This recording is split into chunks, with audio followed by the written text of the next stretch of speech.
So 2021 was a weird year, a really bizarre year. I think the last time I did an actual life update video was during the last Making a Movie, which was July 2019, where I just finished university and I was full of that gumption, innit? Full of that optimism. And then the year that we don't talk about happened. There's no heaven. Where everything kind of got put on pause for a bit. 2021, however, has been a lot different in a lot of ways. Mostly good. So here are some of the things that have been going on since I last updated you all. The ups.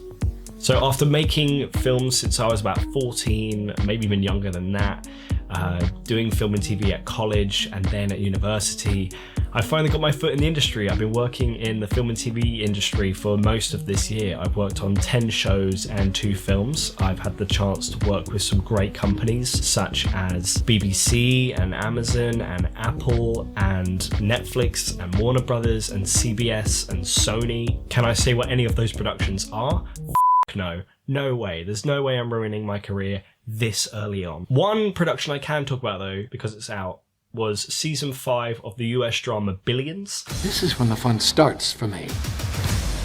I think I love this. I worked in the assistant directors department during their UK leg of production earlier this year, and it was one of the best casting crews that I've worked with this year. They were all very patient with me as it was one of my first jobs this year, and I was very green, but it was great. It was a great time, and it was amazing to see them turn places like London and Hampshire into New York City. If you haven't checked out the show, I would highly recommend it. It's got some really great performances and some really good writing. I finally upgraded my car. I know that is not even remotely relevant to what this is, but you know, I'm happy about it. I've been driving this little Corsa around for about 7 years, and it was great. It was a great little car, but it had a leaking issue, so every winter it would not only freeze on the outside, but it would freeze on the inside, and then that affected the heating system, so that switched off.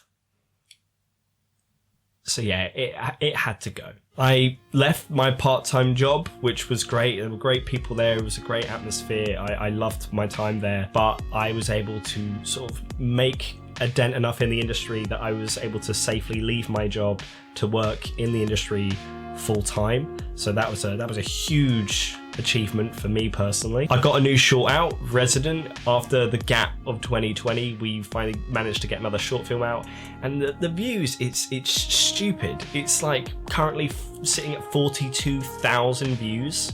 That's fucking nuts. We were happy to get 1,000 views, 2,000 views. That would have been a great day at the office, but no, 42,000. That's pretty nutty, not gonna lie. And finally, after 2 years, I got to go on holiday again. I got to finally leave the country. I mean, granted, it was Scotland, so, you know, same island, but, you know, I'll take what I can get. It was a great trip. You know, it was October, so that matched with the autumn colours and the Gothic-y architecture, and went to the Edinburgh Dungeons, and we did these ghost tours. It was great. It was a good spooky vibe.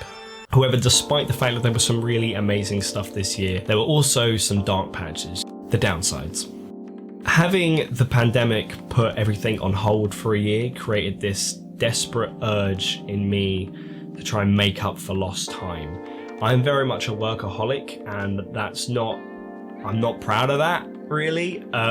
You go online and that's very much like boasted about, and it's very much sort of pushed that hustle lifestyle, but it's led to some serious mental health adversities this year. As I've been trying to build up my CV and resume with credits to get something more full-time next year, it's meant that I've had to do a lot of freelance work this year, which of course leads to these little gaps of unemployment between jobs. And since sometimes you didn't know when the next job would come along, or even when the next paycheck would come along, it would often lead to situations where I would be refreshing my inbox like a madman, waiting for the next email to come through from my agent, or having trouble sleeping at night from overthinking, or panicking that I've made the wrong life decision, and just generally beating myself up that I feel like I'm not doing enough. And as someone who's not overly anxious and has never really dealt with, you know, anxiety before, it was a bit of a shock to the system, to say the least. And although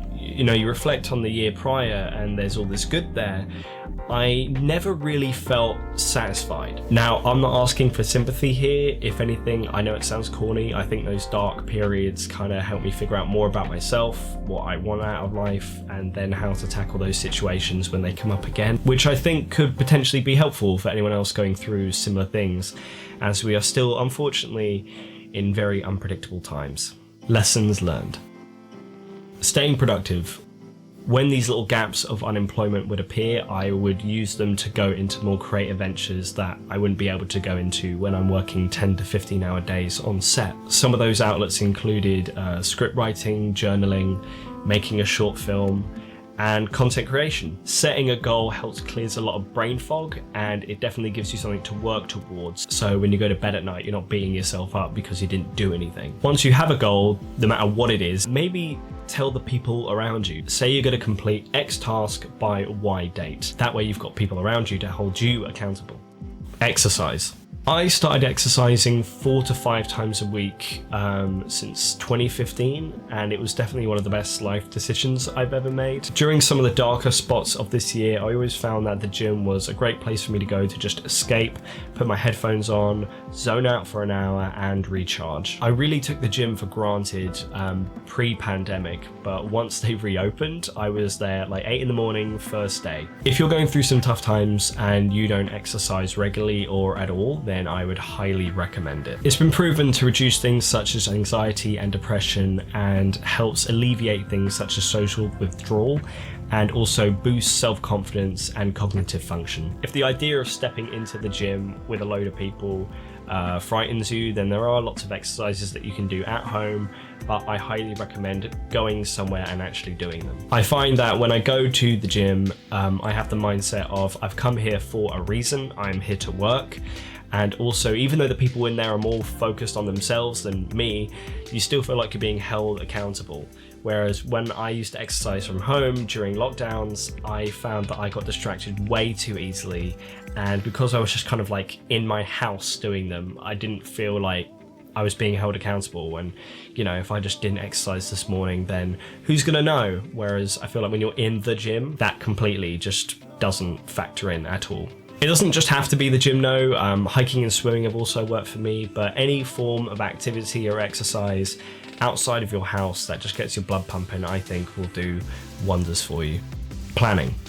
Sometimes I found it overwhelming how much stuff I could/had to do during my time off, so Google Calendar quickly became my best friend. I found that making a to-do list for the week ahead really helps you see all of your tasks from a bird's eye point of view. However, be realistic. Don't do what I did when I started doing. When I started making to-do lists, I was literally like planning stuff like down to the hour. Things will often take longer than you anticipate, and you're going to quickly fall behind, and then you're going to kick yourself because you're just playing catch up all day because you're not the perfect robot. We often overestimate how much we can get done in a day, but underestimate how much we can get done in a year. But I really do think to-do lists and planning few days, weeks ahead really does help. Just be realistic with how many tasks you can get done in a day. And those are just some of the things that help me in some of the downtimes. I really hope that they help you guys. Next year, I have got a list of, I wouldn't say aspirations, but goals I definitely would like to reach. I won't mention all of them,